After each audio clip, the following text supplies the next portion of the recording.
Hola a todos los seguidores de Teología Bíblica. En esta ocasión pues vamos a dar inicio al curso de hermenéutica, que es el arte de interpretar. Esta es la primera clase para que podamos empezar este viaje a través de lo que es la interpretación bíblica, para entender un texto bíblico, qué es lo que realmente enseña, la magnitud de esa enseñanza, no solamente para los creyentes que están siendo formados por los maestros, sino también para los maestros. ¿Qué necesitan o qué deben aprender los maestros que le enseñan al pueblo de Dios? Entonces, vamos a primero recordarles: suscríbanse al canal de YouTube y a la página de Facebook, denle me gusta, compartan el video, comenten todas sus inquietudes, manténganos informados, escríbanos y compartan la información, ¿sí? Porque de esa forma nos ayudan a llegar a muchas más personas. La hermenéutica y la exégesis, ambas van de la mano. No podemos separar la hermenéutica de la exégesis, porque la hermenéutica son las normas. La hermenéutica te establece las normas, te establece la manera en la que, cuáles son las preguntas que le vamos a hacer al texto. Y la exégesis es la aplicación de esas normas sobre el texto bíblico. Nunca las debemos separar. En el momento que separemos la hermenéutica de la exégesis, en ese momento vamos a perder el rumbo. Debemos evitar las falacias exegéticas o las falacias hermenéuticas. Debemos de tener cuidado a medida que vayamos interpretando textos. Vamos a dar ejemplos de lo que son las falacias exegéticas y las falacias hermenéuticas. No debemos nunca atentar contra los atributos de Dios. Dios es 100% sus atributos en todo momento, en cualquier momento, siempre. No importa sobre qué texto bíblico estamos tratando o estamos estudiando o estamos trabajando los principios de la hermenéutica y aplicando la exégesis. Nunca debemos atentar contra los atributos de Dios. La hermenéutica es el estudio de la gramática. ¿Qué es lo que significa? En este caso, pues vamos a hablar acerca de Juan 1.1, que es un texto muy sencillo, es un texto bastante popular, es muy conocido. Vamos a dividir este curso en 10 clases. Esas 10 clases va a ser la aplicación de estas normas sobre textos que serán cada vez más complejos. Este es un texto básico, sumamente sencillo, pero la segunda clase va a ser un texto mucho más complejo que este, ¿sí? Entonces, la gramática, en este caso de Juan 1.1, tiene que ver con que el texto fue escrito en el griego koiné o koiní. Entonces, esto no significa, esta es una de las primeras falacias exegéticas. Se suele pensar que el griego tiene mucho más sentido que el español. Entonces, todos los maestros, parece que es algo casi unánime, los maestros suelen decir de que no vamos a ir directamente al griego porque directamente en el griego la palabra tiene mucho más significado. La gramática adquiere mucho más significado que en el español, pero esto no es así. No es así. Nuestras traducciones al español tienen exactamente lo suficiente para podernos enseñar la profundidad del texto bíblico. No obstante, para poder abordar los contextos sociales, culturales, religiosos, filosóficos, necesitamos saber qué es lo que decía exactamente en griego, pero no es porque esa palabra gramaticalmente nos vaya a nutrir más. Nos va a nutrir más es porque nos permite conocer el contexto social, político, económico, religioso, filosófico de ese entonces. Entonces, en el principio era el verbo, y el verbo era con Dios, y el verbo era Dios. Este era el principio con Dios. Todas las cosas por Él fueron hechas, y sin Él nada de lo que ha sido hecho fue hecho. En Él estaba la vida, y la vida era la luz de los hombres. La luz en las tinieblas resplandece, y las tinieblas no prevalecieron contra ella. Entonces, tenemos que, si leemos el interlineal que está colocado aquí en la presentación, dice, en principio estaba siendo la palabra, no dice el verbo, pero para que pueda tener sentido para nosotros en este momento, dentro de nuestro contexto gramatical, una transliteración de la palabra, ya no se dice palabra, sino que es el verbo. ¿Por qué?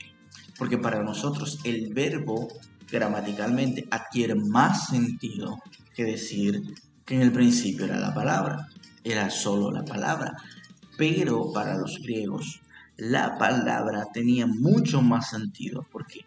Porque estaba asociado o relacionado con su filosofía y creencia religiosa. Entonces, es importante estudiar no solo las palabras, sino los párrafos y las frases. Las frases y los párrafos aportan mucho más significado que una sola palabra. Las palabras ofrecen una idea, pero no son el todo.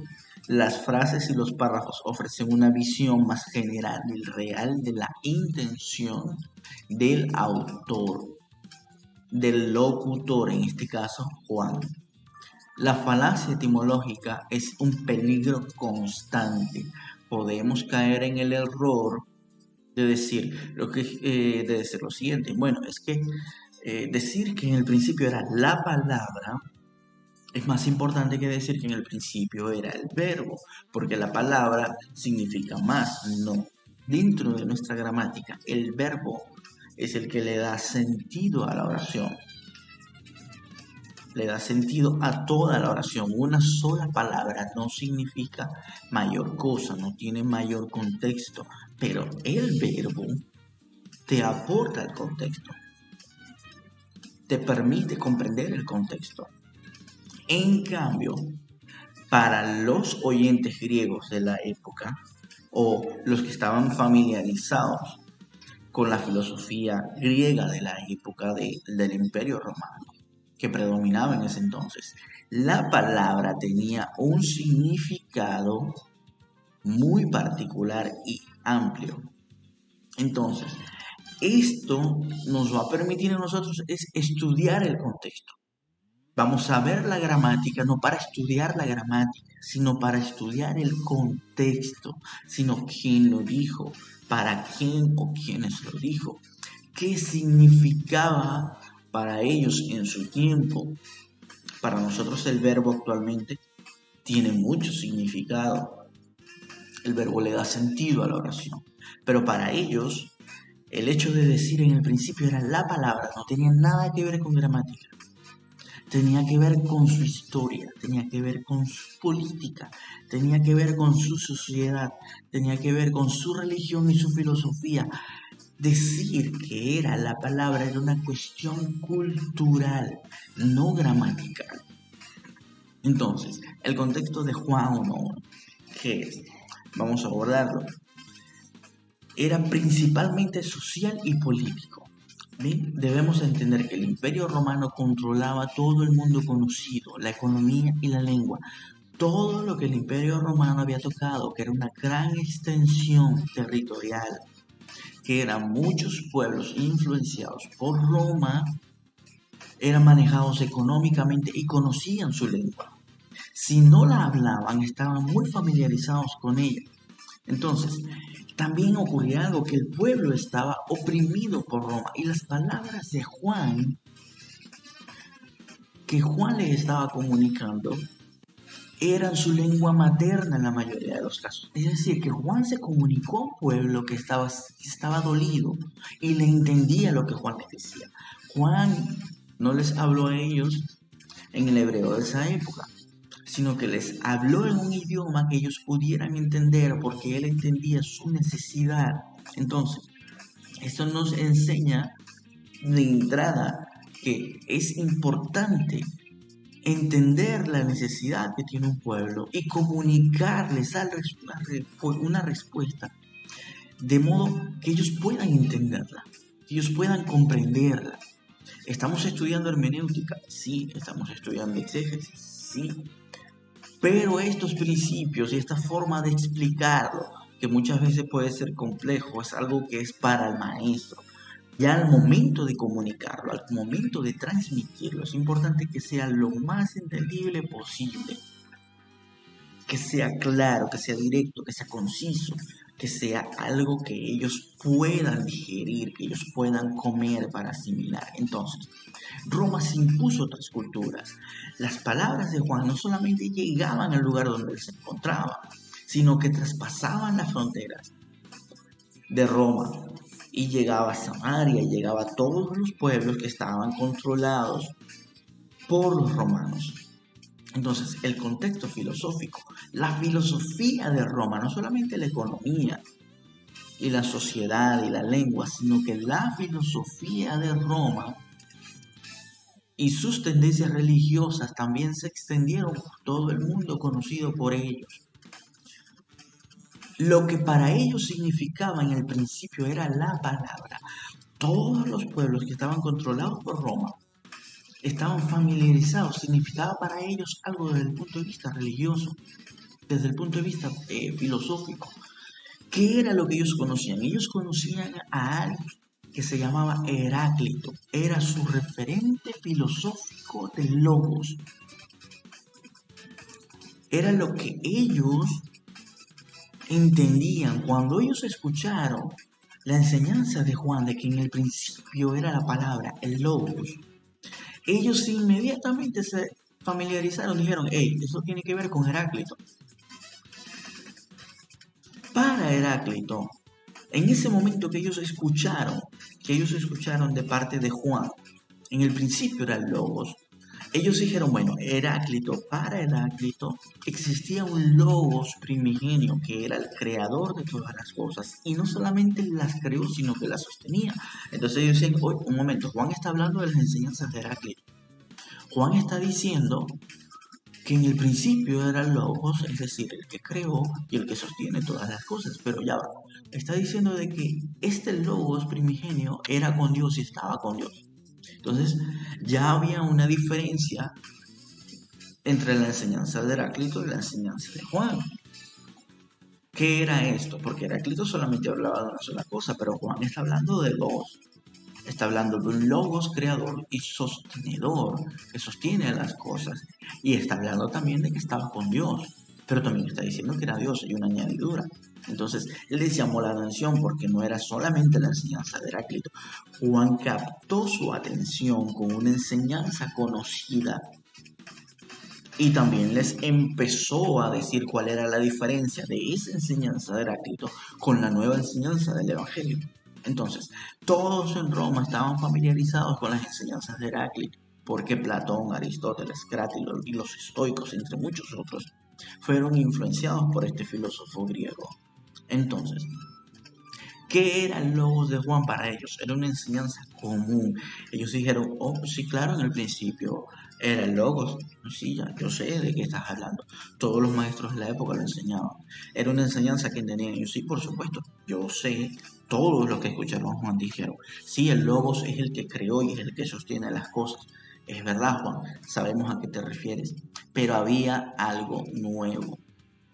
Más adelante Juan le dice, y este verbo, este logos se hizo carne. Y le dice, un momento.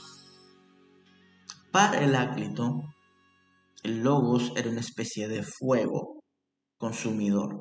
Él se le conocía como el filósofo oscuro, un filósofo muy místico, un filósofo muy religioso que mezclaba sus cosas.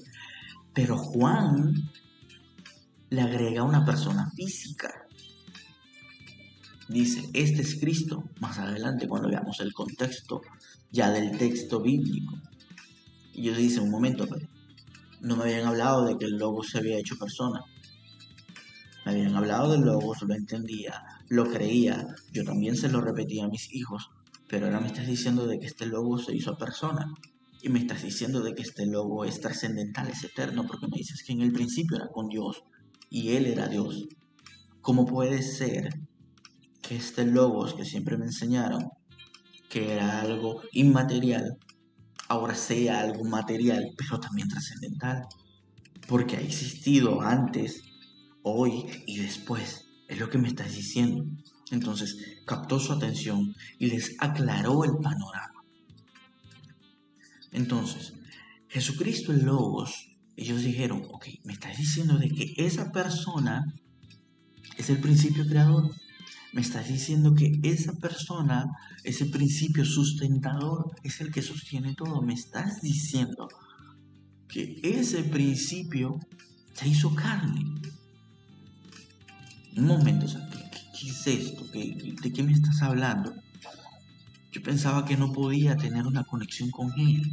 Me habían dicho que era un fuego y ya, que era algo que estaba por allí y no se relacionaba con nosotros, es lo que enseñaban los estoicos. Dios es Dios, pero Dios no se relaciona con su creación, sino que los crió y los dejó. Pero no me estás diciendo que Él vino. Ahora es carne, ahora Él vino. Ya es diferente. Ahora me estás diciendo que esa carne que vino ha estado siempre. Es eterno. Y va a estar siempre. Un momento, pero yo escuché, imagínense a las personas de la época, carne, y me estás diciendo que es eterno, pero yo escuché que lo crucificaron. Imagínense cómo eso choca, impacta o impactó en la vida de las personas de esa época. Mucho. Juan utilizó una enseñanza muy popular, muy común, que tenía una porción de verdad para captar su atención y a la vez revelarle toda la verdad a esa enseñanza. Muchos en la actualidad dirían que Juan plagió la enseñanza de Heráclito, o que Juan era un estudiante, un aprendiz de Heráclito que se vuelve al cristianismo. Pero no fue así. Él simplemente entendió que Heráclito tenía una parte de verdad dentro de toda su enseñanza. Lo valoró, lo apreció y le dio el valor y sentido que realmente tenía. Imagínense la humildad de Juan. Juan no simplemente dijo, ¿sabes qué? Lo que Heráclito está enseñando y lo que todos ustedes filósofos griegos están enseñando es una herejía, es una blasfemia. ¿Se van a ir al infierno? No. Juan también lo aplicó. Él comprendió que había algo que aprender. Entonces, esto no solamente dejaba una enseñanza para las personas de la época, para el pueblo de la época, sino que dejaba una enseñanza para los discípulos de Cristo. Es importante que el maestro sea humilde. Juan entendió que había una porción de verdad en la enseñanza de Heráclito. En otros movimientos filosóficos hay un fragmento de la verdad, hay un poquito distorsionado, pero hay un poquito y podemos aprender de ellos. Juan no se paró en una plaza y le dijo todos están endemoniados y se van a ir al infierno porque están hablando de un logos. No.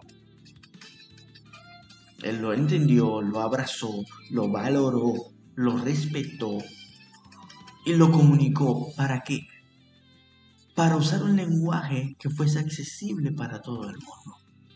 Para usar esa porción de verdad que todos entendían, que todos comprendían en esa época, que todos habían crecido escuchando, y les empezó a dar el sentido que verdaderamente tiene.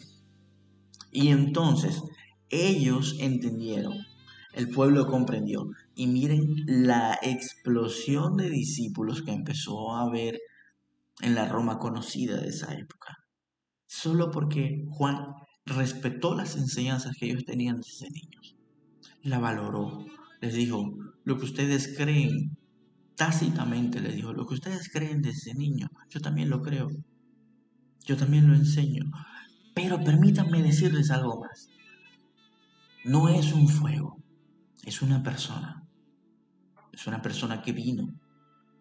Ustedes escucharon que murió, pero no, porque Él desde el principio ha estado con Dios, pero Él también era Dios y Él seguirá siendo Dios. Vamos a ver el contexto de Juan más adelante, el contexto del texto bíblico, cómo Juan les continúa desarrollando ese mensaje, cómo Juan les continúa aplicando ese mensaje para que ellos puedan tener mucha mayor claridad. Vamos a dejarles una tarea, ¿bien? Porque solamente van a recibir certificado aquellos que realicen la tarea, me envíen la tarea, van a investigar en qué idioma fue escrito, y sobre el contexto político, económico, social, cultural, filosófico y religioso de Hebreos 11, 1 al 3. Parece que este versículo es muy sencillo, pero no lo es, no crean que lo es. Juan 1.1 es un versículo básico, pero todavía tiene más y lo vamos a ver en la próxima clase, que la publicaremos esta semana. Hebreos 11 del 1 al 3 también tiene mucho que sacar. No es correcto simplemente decir que la fe es algo que no tiene, que no tiene un sustento como tal, que la fe es impalpable, que la fe es inmaterial. No, la fe es ciega, no, la fe no es ciega. En Hebreos 11 del 1 al 3, la fe no es ciega, la fe no es irracional, simplemente cree porque cree. No, les pido, solamente van a recibir el certificado los que realicen cada una de las tareas de estas 10 clases que vamos a dar. Van a enviar esa tarea al siguiente correo, el que se encuentra allí, ed1630217@gmail.com. Les recordamos, si quieren hacer una donación, estas clases son gratis. Les vamos a enviar el certificado a los que realizan las tareas. Pero si quieren realizar alguna donación, porque el obrero designó de su salario, digámoslo de esa forma, ustedes pueden colaborar con nosotros para que nosotros podamos dedicar mucho más tiempo a las clases. Pueden escribirnos para indicarles los medios que están disponibles para las donaciones. Presten atención al contexto. La gramática bíblica no les va a decir todo, la gramática bíblica les va a decir el contexto de muchas otras cosas. Bien, y vamos a una enseñanza que no, como les expliqué antes, una enseñanza que nos deja a nosotros, Juan 1.1, es que no necesariamente todo lo que dicen otros maestros de otras filosofías o otras religiones, todo lo que ellos dicen es una herejía. No necesariamente. Por eso el apóstol Pablo dijo: escudriñarlo todo, retener lo bueno, desechar lo malo. No necesariamente todos están condenados al infierno y sus palabras son una falsa. No. Hay cosas que ellos dicen que alguien por fuera, que el abuelito, que la abuelita puede decir, que tiene una porción de verdad. Y debemos en realidad mirarlos con amor y decirles: ¿sabes qué? Abuela, abuelo, papá, mamá, eso que me estás diciendo me es familiar por esto, porque yo también creo esta pequeña parte. Pero permíteme explicarte algo más. Hay algo más allá de eso que tú me estás diciendo que es más importante y le termina de dar sentido a tu enseñanza. Y es esto, es Cristo. Cristo le termina de dar sentido a tu enseñanza.